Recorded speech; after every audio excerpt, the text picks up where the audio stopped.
प्यारे बच्चों, gravitation topic का आज लेक्चर नंबर 16 हम लोग को स्टडी करना है।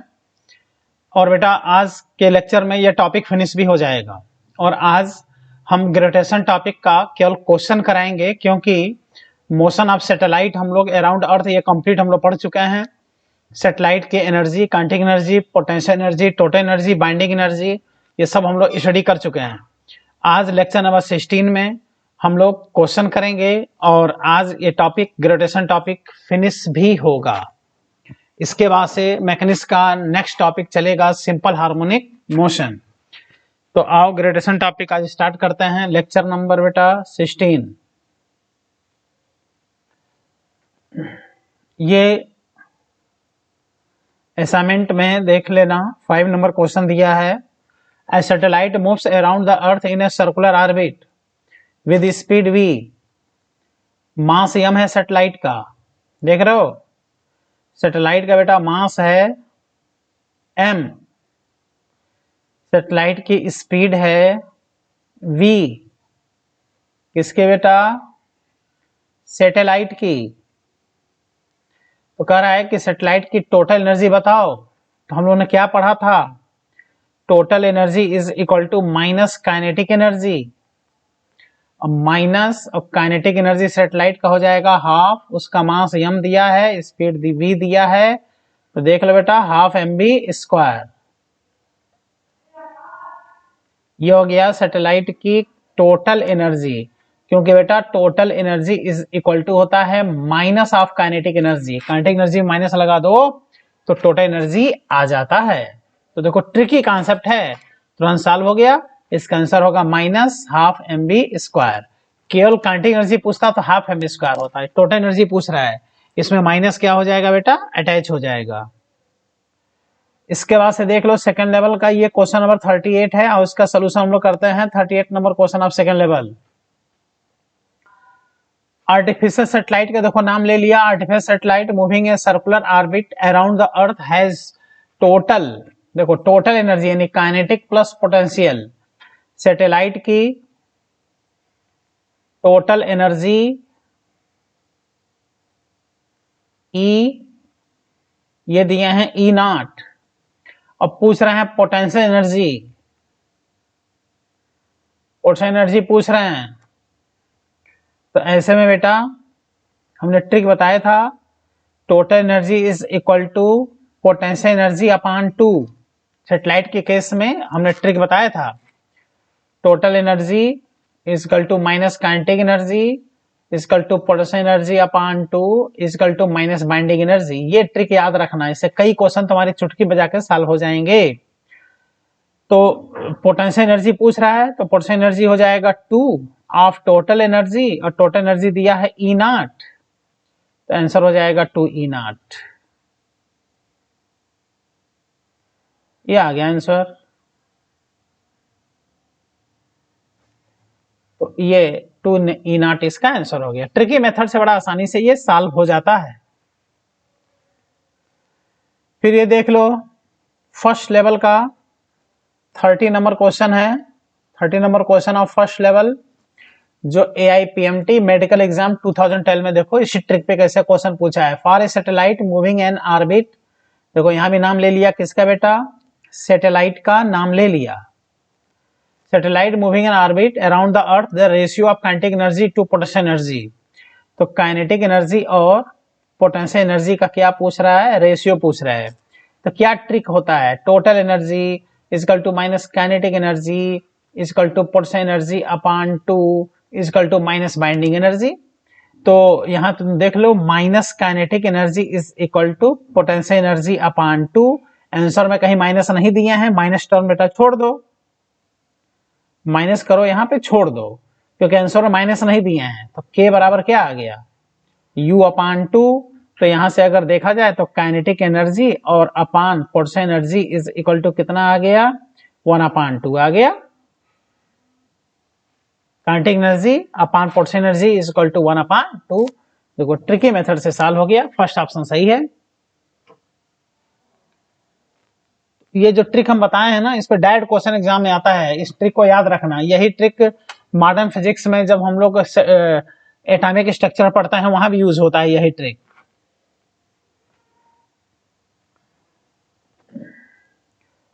48 number question of second level. ठीक, असाइनमेंट में बेटा सेकेंड लेवल है। आईआईटी में पूछा गया क्वेश्चन है, जो एनर्जी हम लोग पढ़े हैं उसी पर बेस्ड क्वेश्चन है, जो एनर्जी हम लोग पढ़े हैं पिछले टाइम पे, जो एनर्जी की स्टडी हम लोग किए थे। What is the minimum energy required to launch a satellite of mass m from the surface of a planet of mass M radius r in a circular orbit at an altitude of 2r। Question में कह रहा है कि ये एक planet है,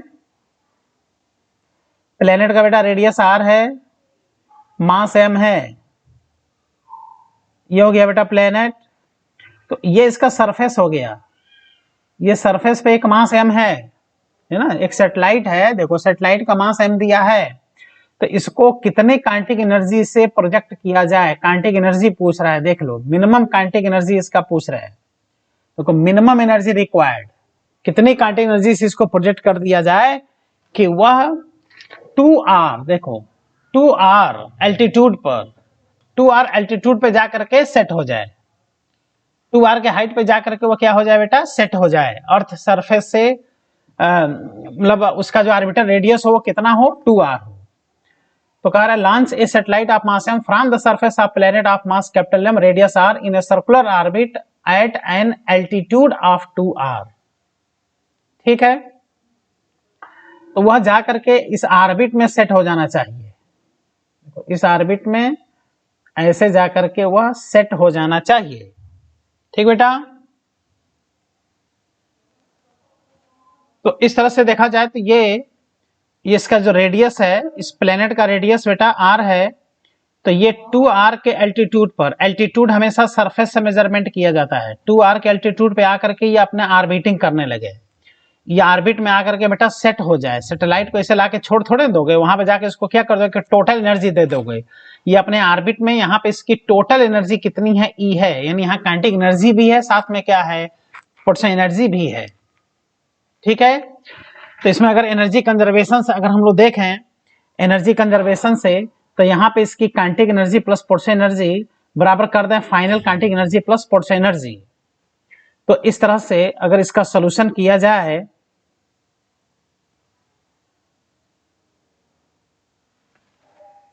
kinetic energy plus potential energy initially is equal to kinetic energy plus potential energy finally.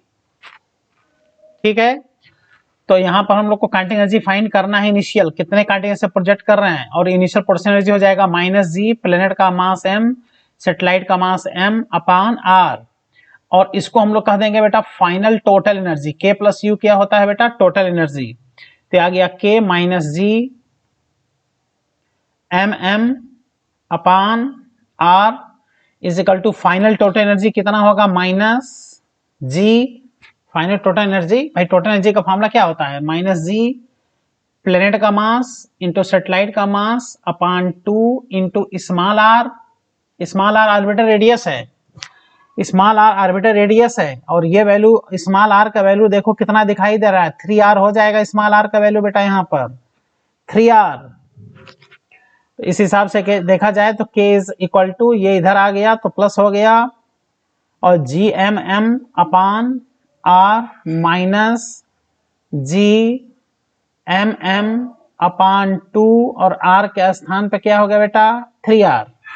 तो कितनी काइनेटिक एनर्जी से इसको प्रोजेक्ट किया गया, क्या यहां से नहीं आ गया, G capital M into small m upon, common क्या है देख लो, G capital M small m upon r, यहां पर कॉमन हो गया, तो ब्रैकेट में बच गया 1 माइनस 1 अपॉन 6।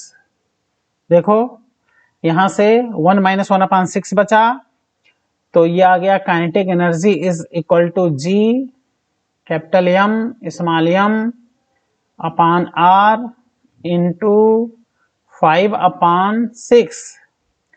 तो इतने इनिशियल काइनेटिक एनर्जी उसको अगर दे दिया गया होगा, किसको बेटा, सैटेलाइट को, तो वह अर्थ सरफेस से 2r एल्टीट्यूड पे जाकर अपने ऑर्बिट में ऑर्बिटिंग करने लगेगा, उतने हाइट पे जाकर वो सेट हो जाएगा और ये बेटा इसका आंसर देखो आ जाएगा।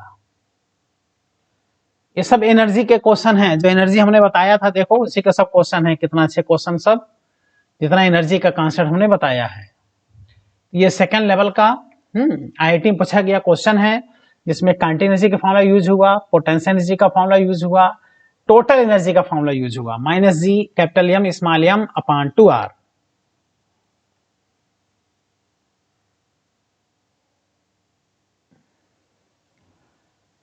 ये सब जो क्वेश्चन है बहुत इंपॉर्टेंट क्वेश्चन, ये सब तैयार करना चाहिए बेटा। सेकेंड लेवल का ये भी क्वेश्चन है। Imagine A light planet revolving around a very massive star in a circular orbit of radius r with a period of revolution t। बहुत सही।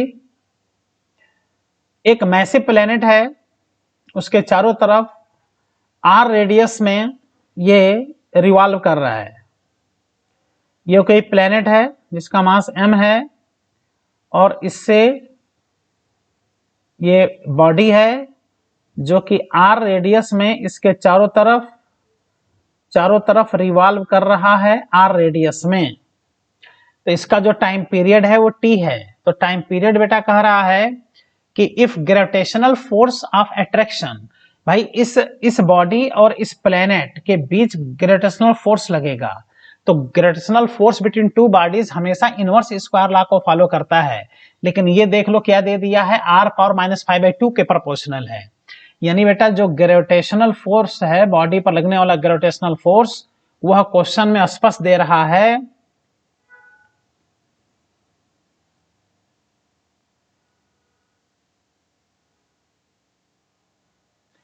Gravitational force directly proportional to r⁻⁵2।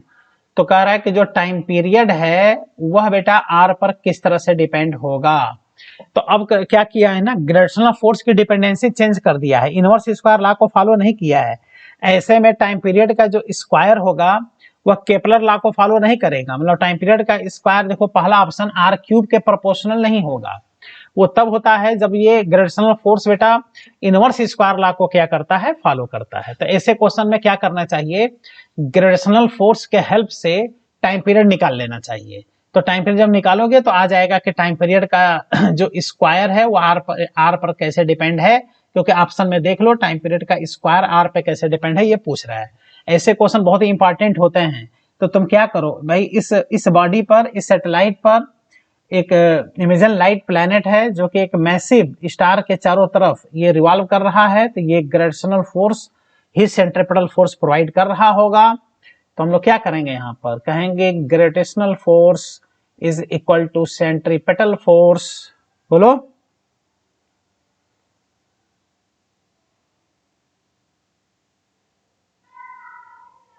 और यहां से आ गया ग्रेविटेशनल फोर्स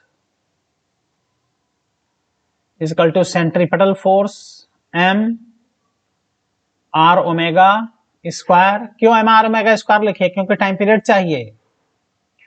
तो gravitational force directly proportional to m, small r का value capital R है, इंटू ओमेगा स्क्वायर। और ग्रेविटेशनल फोर्स किसके प्रोपोर्शनल है, देख लो r⁻⁵2 के प्रोपोर्शनल है according to question.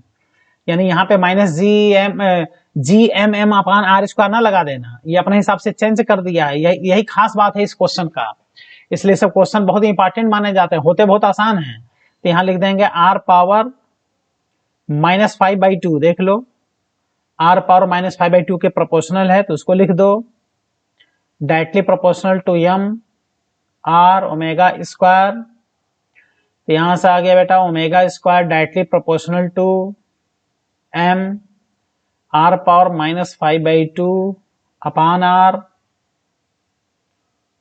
Omega square directly proportional to m r⁻⁵2 -1, ये न्यूमरेटर में गया तो -1, omega square directly proportional to m छोड़ दो, m कांस्टेंट है, r is directly proportional to -7/2, देखो -7/2 आ गया। अब यहां से तुम जानते हो कि ओमेगा को क्या कहते हैं, 2π/t। टाइम पीरियड चाहिए तो स्क्वायर कर दो। अब ये आ गया 1/t²। 2π को छोड़ दो प्रोपोर्शनलिटी में, तो ये आ गया बेटा t² is directly proportional to r⁻7/2। t² directly proportional to r⁻7/2। अच्छा t पूछता ना तब हो जाता r⁻7/4, तब 2 यहां आ जाता। तो t भी पूछ सकता है और t² भी पूछ सकता है। क्या दिया है आंसर देखो, t² is proportional to r⁻7/2। B option सही है, आगे एक्यूरेट। जब डिपेंडेंसी चेंज कर देगा, अपने हिसाब से डिपेंडेंसी दे देगा, तो थोड़ा ध्यान देना बेटा, ऐसे क्वेश्चन में प्रोसेस से क्वेश्चन करना पड़ता है। ऐसे क्वेश्चन अपने हिसाब से ग्रेविटेशनल फोर्स का वैल्यू रखो, जो डिपेंडेंसी दिया है उसको सेंट्रीपिटल के बराबर करो। सेंट्रीपिटल में mv²/r ना लगाना, क्योंकि टाइम पीरियड चाहिए। तो ऐसे में mr ओमेगा स्क्वायर यूज करोगे, तभी तो ओमेगा को 2π/t लिखोगे बेटा।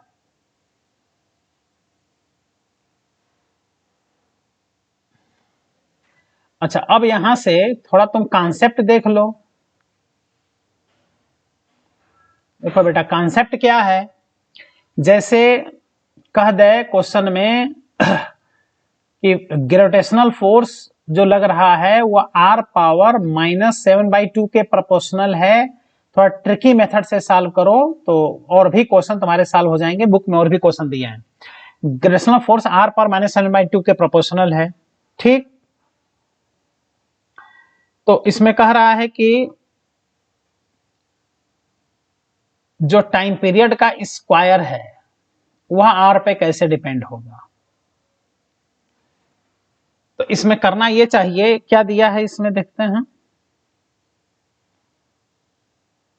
ग्रेविटेशनल फोर्स डायरेक्टली प्रोपोर्शनल -5/2 दिया है। चलो इसी क्वेश्चन को कराते हैं। यहां दिया है -5/2, यहां -5/2 दिया है। तो टाइम पीरियड किसके प्रोपोर्शनल है, तो करना ये चाहिए कि जितना दिया है, देखो -5/2 दिया है ना, इसमें अपने तरफ से 1 माइनस कर दो। अपने तरफ से ट्रिकी मेथड देख लो, अपने तरफ से 1 माइनस कर दो, और माइनस करने के बाद से r पावर आ गया -7/2, और उसके बाद से क्या करो बेटा, माइनस हटा दो, तो t² is directly proportional to r⁻7/2। ये आंसर आ गया। ये ट्रिकी है, मतलब जो प्रोपोर्शनलिटी दिया है उसमें 1 माइनस करके जितना आए फिर लास्ट में माइनस हटा दो, तुरंत आंसर आ जाता है। जैसे और भी क्वेश्चन हम कराते हैं। मान लो क्वेश्चन में दे दे कि gravitational force directly proportional to r⁻3/2 दिया है सब बुक में, क्वेश्चन देखना। तो time period directly proportional to r⁻, यहां पे है -3/2, 1 माइनस कर दो तो -5/2, इसलिए आंसर आ जाएगा t² directly proportional to r⁻5/2। Minus हटा देना है लास्ट में। देखो ना, इस जब प्रोसेस हम लोग किए हैं तो लास्ट में देखो माइनस हट गया है। तो एक प्रोसेस भी बता दिया और डायरेक्ट आंसर बता रहे हैं। मान लो दे दे कि gravitational force is directly proportional to r⁻7/2 की डिपेंडेंसी दे दे, तब कहे कि t² किसके प्रोपोर्शनल है, तो कहोगे अच्छा t² इज प्रोपोर्शनल टू -7/2 में 1 माइनस कर दो तो -9/2 आ गया, और माइनस हटा दो तो फट से देखो आंसर आ गया। ठीक है, मान लो ऐसे कर दे कि gravitational force directly proportional to r⁻n, तो t² डायरेक्टली प्रोपोर्शनल टू -1 में 1 माइनस करो और उसके बाद से माइनस हटा दो तो हो जाएगा r⁻n+1। ठीक है, तो ये बड़ा इंपॉर्टेंट क्वेश्चन होता है। इस टाइप के क्वेश्चन जब आ जाता है तो कहीं न कहीं ग्रेविटेशनल फोर्स का फॉर्मूला अपने तरफ से स्टूडेंट लगा करके सॉल्व करता है और फट से गलत हो जाता है क्वेश्चन, बेटा तुरंत गलत हो जाता है।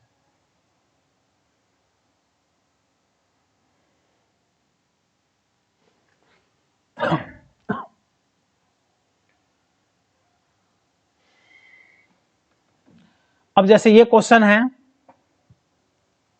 देख लो, ये ट्रिपल में पूछा गया क्वेश्चन है। इसी टाइप के question medical exam, NEET exam में डायरेक्ट उठा के दे रहा है। सपोज ये सेकंड लेवल का 29 नंबर क्वेश्चन है। Suppose the gravitational force varies inversely as the nth power of the distance. देख लो क्वेश्चन में कह रहा है कि बॉडी पे लगने वाला ग्रेविटेशनल फोर्स nth पावर के इनवर्सली प्रोपोर्शनल है, inversely proportional to nth power, यानी n पावर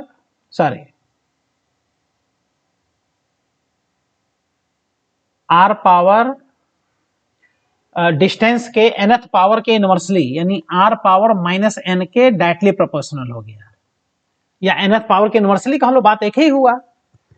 और इसको ऐसे लिख लो, देखो nth पावर के इनवर्सली मतलब 1 अपान r पावर n। तो यहां से आ गया बेटा gravitational force directly proportional to r power minus n। तो ये पूछ रहे हैं कि इसका जो टाइम पीरियड है वो किसके प्रोपोर्शनल है। तो क्या तुमने सीखा बेटा, टाइम पीरियड का square directly proportional to r power, इस माइनस n में 1 माइनस कर दो, माइनस n में 1 माइनस कर दो, उसके बाद से T square directly proportional to r power minus common ले लो, यहाँ n+1 आ गया और माइनस का अपने तरफ से प्लस बना दो, इस प्रोसेस में प्लस बन जाता है। अब पूछ रहा है कि टाइम पीरियड किसके प्रोपोर्शनल है, तो ये 2 का पावर इधर आ जाएगा और r पावर n+1 अपान यहाँ 2 आ जाएगा। तो देखो कितना आसानी से ऐसे क्वेश्चन क्या हो जा रहे हैं बेटा, सॉल्व हो जा रहे हैं। फर्स्ट ऑप्शन आ गया r पावर n+1/2। नहीं कहता कि टी स्क्वायर किसके प्रोपोर्शनल है, अगर टी स्क्वायर पूछता तब तो आ जाता r पावर n+1, लेकिन ये t पूछ रहे हैं तो t is proportional to r power n+1/2, ये आंसर आ जाएगा। ठीक है, बहुत इंपॉर्टेंट होता है, डायरेक्ट ऐसे क्वेश्चन एग्जाम में आ सकते हैं, इसको तैयार करो विशेष रूप से। नेक्स्ट क्वेश्चन सेकंड लेवल का 53 नंबर क्वेश्चन IIT 2018 में पूछा गया क्वेश्चन है।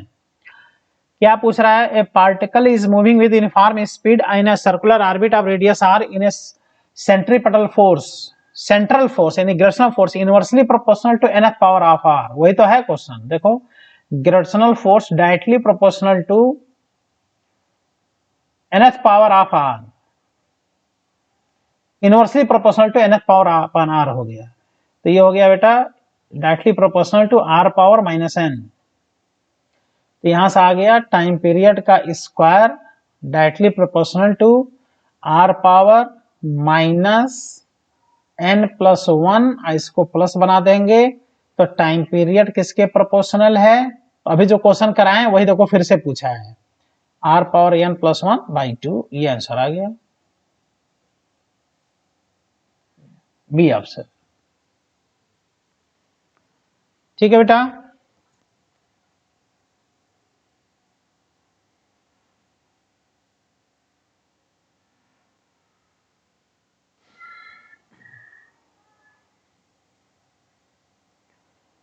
ये नेक्स्ट क्वेश्चन है सेकेंड लेवल का 10 number question.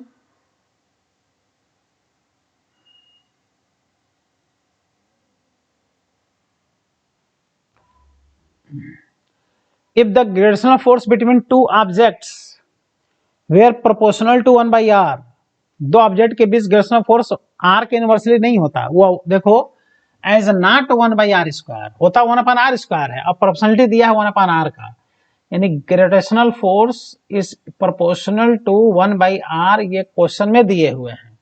Where r is the separation between them, then particle in the circular orbit under such a force would have its orbital velocity v is proportional to, orbital velocity किसके proportional ये पूछ रहा है। तो orbital velocity निकालने के लिए क्या करते हो, सेंट्रीपिटल फोर्स को ग्रेविटेशनल फोर्स के बराबर कर देते हो। तो यहां तुमको प्रोसेस से करना पड़ेगा, ऑर्बिटल वेलोसिटी का जो फॉर्मूला पढ़े उससे नहीं करोगे, क्योंकि डिपेंडेंसी चेंज कर दिया, 1/r के प्रोपोर्शनल दे दिया, होता है 1/r² के प्रोपोर्शनल। तो प्रोसेस से करो। तो यहां से आगे बेटा देखो gravitational force is equal to constant k/r लिख दो, प्रोपोर्शनलिटी हटा दो और सीधे सीधे लगा दो gravitational force is equal to centripetal force, gravitational force है k/r और स्पीड चाहिए तो सेंट्रीपिटल फोर्स में लगा दो mv²/r आर से आर कट गया, आर से आर कट गया, कितना अच्छा कॉन्सेप्ट। तो यहां से आ गया mv square is equal to constant k, तो v square is equal to constant k upon उसका मास, मास भी कांस्टेंट है, तो v इजकल टू आ गया root over k by m, ये कांस्टेंट आ गया। मतलब यहां जो ऑर्बिटल स्पीड है वो r पे डिपेंड नहीं है, नॉट डिपेंड अपॉन r। ऐसे क्वेश्चन प्रोसेस से सॉल्व किए जाते हैं ना, r पावर 0 देख लो, इंडिपेंडेंट ऑफ r है, r पे डिपेंड नहीं है यहाँ का ऑर्बिटल स्पीड। क्यों ऐसा है? क्योंकि ये अपने हिसाब से ग्रेविटेशनल फोर्स चेंज कर दिए हैं, तो सेंट्रीपिटल फोर्स को ग्रेविटेशनल फोर्स के बराबर करके ऐसे क्वेश्चन को सॉल्व कर लिया जाता है। देखो एक्यूरेट आंसर आया, not depend upon r, orbital speed यहाँ r पे डिपेंड नहीं है। ये सेकंड लेवल का 8 नंबर क्वेश्चन है। The orbital velocity of an artificial satellite in a circular orbit just above the Earth's surface is v. For a satellite orbiting at an altitude of half of the Earth radius, the orbital velocity अब कितना होगा? तो हम लोग पढ़े थे orbital velocity is equal to root over G, earth का mass me upon orbital radius r। तो बेटा orbital velocity inversely proportional to root over r हो गया, बोलो।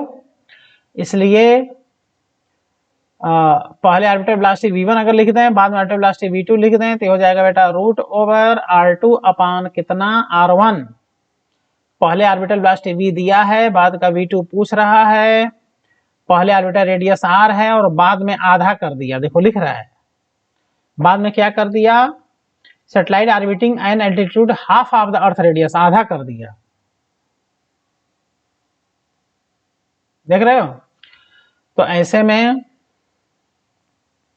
क्या दिया है एक बार फिर से देखते हैं, an altitude satellite in circular orbit just above the earth surface is v,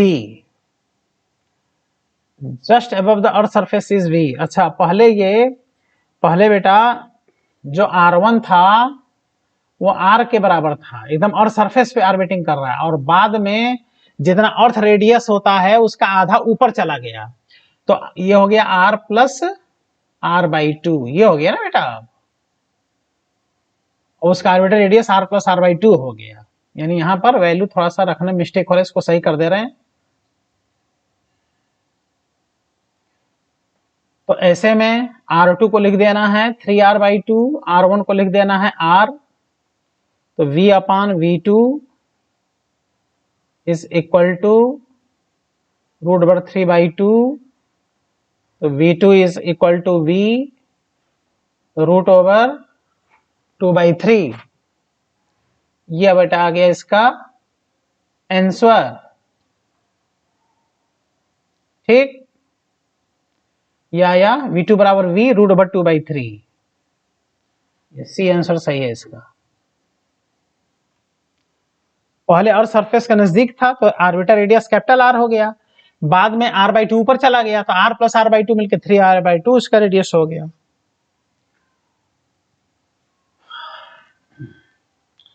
ये क्वेश्चन है 6 number question. A body starts from rest from a point distance r0 from the center of the earth. The velocity acquired by the body when it reaches the surface of the earth will be। कितना अच्छा question है बेटा। कह रहा है कि at rest from the point distance r0 from the center of the earth, earth centre से r0 distance पर एक बॉडी को रेस्ट से रिलीज कर दिया, तो वह जब अर्थ पे आके टकराएगा तो किस वेलोसिटी से टकराएगा ये पूछ रहा है। एनर्जी कंजर्वेशन के सब क्वेश्चन हैं, किसके बेटा, एनर्जी कंजर्वेशन के। तो अकॉर्डिंग टू क्वेश्चन ये हो गया अर्थ का मास me, ये हो गया बेटा अर्थ, और इसका रेडियस हो गया re, और अर्थ के सरफेस से अर्थ के सेंटर से दिया है क्वेश्चन में, अर्थ के सेंटर से r0 डिस्टेंस पर, सेंटर से r0 डिस्टेंस पर यहां से एक बॉडी को m मास के बॉडी को रिलीज कर दिया, u बराबर 0 से बेटा रिलीज कर दिया। कह रहा है body starts from rest from the point distance r not from the centre of the earth, the velocity acquired by the body when it reaches the surface of the earth, r represent the radius of the earth. r जो है वो अर्थ का radius है बेटा, यानी जो re है इसको क्या लिखना है, r लिखना है। u बराबर 0 से इसको रिलीज कर दिया, तो यहाँ पे जब ये पहुंचेगा, देखो जब यहाँ पे ये पहुंचेगा तो किस वेलोसिटी से टकराएगा ये पूछ रहा है। तो ये सब हाइट है, बहुत ज्यादा हाइट है, इसलिए इसके क्वेश्चन काइनेमेटिक इक्वेशन से नहीं सॉल्व होंगे, एनर्जी कंजर्वेशन से सॉल्व होंगे। जहां से रिलीज करोगे यहाँ पे इसकी टोटल एनर्जी बराबर होगा सरफेस पे इसकी टोटल एनर्जी।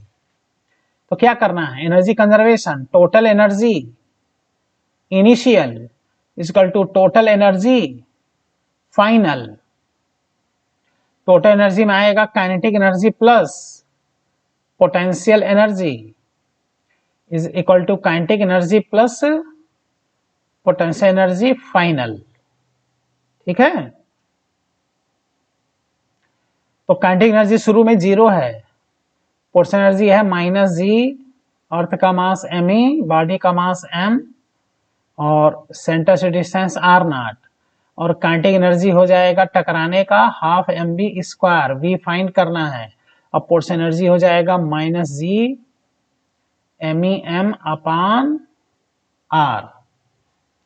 स्पीड फाइंड करना है, मास कॉमन लेके क्या कर दो, कैंसिल कर दो मास कॉमन लेकर के, तो यहां से आ गया v²/2, v²/2 equal to -g earth का मास me अपान r0, ये LHS में आएगा तो प्लस हो जाएगा, और -g me अपान r आ जाएगा। ठीक है,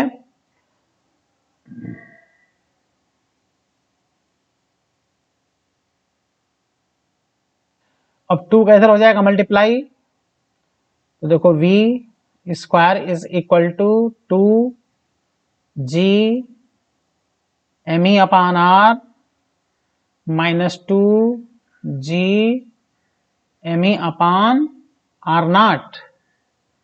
अब क्या करो,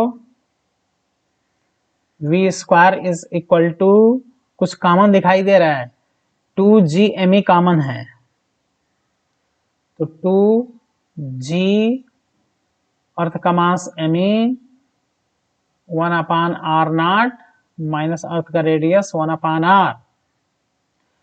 तो सरफेस पे टकराने का स्पीड आ गया v equal to √2g me in bracket 1 upon r0 minus 1 upon r।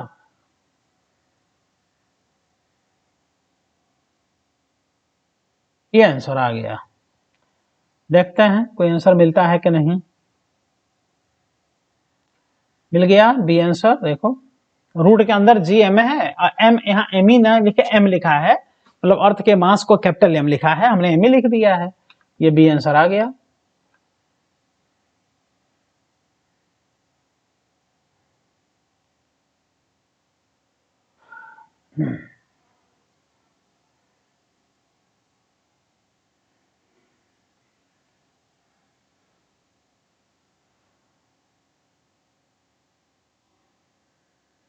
यहाँ पे बेटा ये r0 है, ठीक है, और ये सही है, बी आंसर। ठीक है,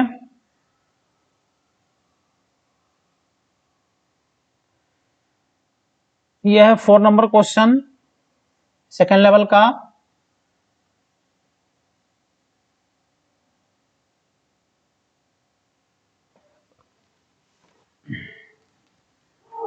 सेकेंड लेवल का 4 नंबर क्वेश्चन है, satellite which is geostationary in a circular orbit is taken to another orbit, its distance from the centre of the earth is new orbit is 2 times that of the earlier orbit, the time period in the second orbit is. पहले वह जो satellite था जियो stationery था, तो सोचो हमने क्या बताया था, जियो स्टेशनरी सैटेलाइट का टाइम पीरियड हमें बताया था 24 आवर। ये तुमको नॉलेज होना चाहिए, क्योंकि देख लो क्वेश्चन में वैल्यू दिया नहीं है 24 आवर, जीएसएस लिख दिया तो 24 आवर टाइम पीरियड तुमको अपने तरफ से लिखना है। तो ये कोई प्लेनेट है, इसके चारों तरफ सैटेलाइट रिवॉल्व कर रहा है, ये सैटेलाइट का रिवोल्यूशन इसके चारों तरफ है, और इस समय ये जीएसएस है, लिख रहा है क्वेश्चन में जियो स्टेशन सैटेलाइट, यहां लिख रहा है, देख लो। तो इसका जो टाइम पीरियड होगा कितने आवर होगा बेटा, 24 आवर।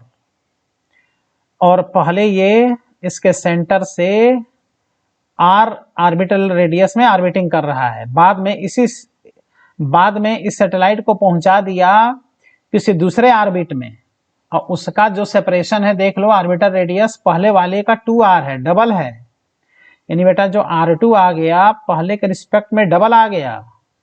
और पूछ रहा है अब इसका टाइम पीरियड बताओ कितना होगा। तो दो बात समझना है, एक तो बेटा तुम देख रहे हो कि इसका जो टाइम पीरियड है 24 आवर, ये अपने तरफ से लिखना है, कैसे पता, जीएसएस है, जियो स्टेशनरी है।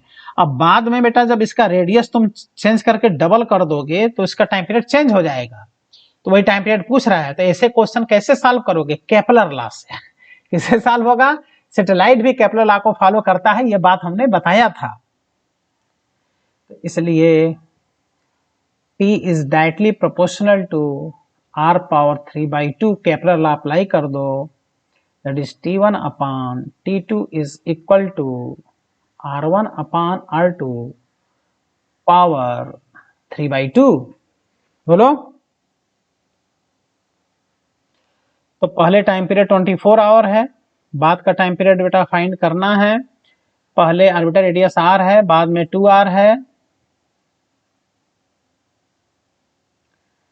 ये आ गया 1/2 पावर 3/2, ये आ गया बेटा रूट ओवर 1/2 का होल क्यूब, ये आ गया 24/T2 equal to root over 1/8 equal to 1/2 root 2। बोलो। तो ऐसे में अगर T2 निकालें तो 24 इंटू 2 40 रूट 2 आवर, ये आ गया आंसर। देख रहे हो, तो ये केपलर लॉ से बेटा सॉल्व हुआ, कितना 48 रूट 2 आवर। ये तो दो कॉन्सेप्ट है, एक तो केपलर लॉ का आइडिया रहना चाहिए, केपलर लॉ कैसे अप्लाई करना है, जीएसएस का नाम ले लिया, जीएसएस का टाइम पीरियड तुमको पहले से पता होना चाहिए बेटा 24 आवर, ठीक। ये सब सॉल्व हो गए, केपलर लॉ पे भाई हमने क्वेश्चन यहां पर करा दिया। ये देखो 22 नंबर क्वेश्चन है सेकंड लेवल से, escape velocity of a body depend upon mass as, escape velocity satellite के मास पर कैसे डिपेंड करता है, तो escape velocity is equal to root over, याद आ रहा है, 2g अपॉन r, ये escape velocity है। तो उस बॉडी के मास पे डिपेंड नहीं है, यहाँ देखो स्मॉल एम यहाँ पर नहीं है, मतलब escape velocity स्मॉल एम पर डिपेंड बेटा नहीं होता, ये हमने पढ़ाते समय भी बताया था, उसी में देखो क्वेश्चन ये दिया है, मास पे डिपेंड होता ही नहीं है ये। बोलो। escape velocity is not depend upon mass of projected body and also not depend upon angle of projection. escape velocity मास पे भी डिपेंड नहीं होता और एंगल ऑफ प्रोजेक्शन दोनों पर इंडिपेंडेंट होता है, ये थीटा डिग्री नहीं है, थीटा पावर 0 है। ये बात हमने बताया था। ये सेकंड लेवल का देखो बेटा 15 नंबर क्वेश्चन है। तो small satellites move in a circular orbit around the earth at distances r and r plus delta r from the center of the earth, their time period of rotation r t and t plus t, delta R R से बहुत कम है, delta T T से बहुत कम है, तो कौन सा option सही है। तो क्या पढ़े थे बेटा, time period directly proportional to r power 3/2। अब क्या करो, taking log in both side, एकदम वही कॉन्सेप्ट जैसे हम लोग यूनिट डायमेंशन में पढ़े थे, taking log in both side, जब लॉग लोगे तो आ जाएगा बेटा log T is equal to 3/2 log R. अब कर दो इसका पार्शियल डिफरेंशिएशन। पार्शियल डिफरेंशिएशन कर लो तो log t का पार्शियल डिफरेंशिएशन होगा डेल्टा टी अपान टी 3/2। इसका हो जाएगा बेटा डेल्टा आर अपान आर। तो ये डेल्टा टी पूछ रहे हैं, तो delta T is equal to 3/2 into delta R upon R into T, इधर आ गया। ये टाइम पीरियड में फ्रैक्शन चेंजिंग है डेल्टा टी का। डेल्टा टी पूछ रहा है, देखो 3/2 delta R upon R into T, ये फर्स्ट ऑप्शन दिखाई दे रहा है। पार्शियल वैल्यू दिया है ना डेल्टा आर डेल्टा टी, तो पार्शियल वैल्यू लॉग लेके पार्शियल डिफरेंशिएशन से ही आता है। जैसा कि यूनिट डायमेंशन परसेंटेज एरर पढ़ाते समय ये सब हमने पार्शियल डिफरेंशिएशन से बताया है जब हम लोग परसेंटेज एरर पढ़े थे।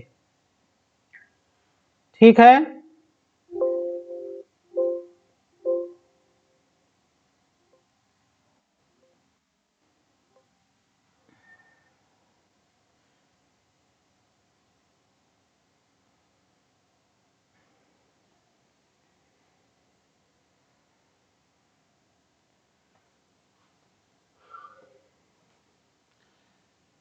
तो देखा जाए बेटा तो ये टॉपिक क्या हो गया, फिनिश हो गया। अब आगे हम लोग एसएचएम पढ़ेंगे बेटा, सिंपल हार्मोनिक मोशन। ढेर सारा आज हमने क्वेश्चन करा दिया। थैंक यू बेटा, ऑल द बेस्ट।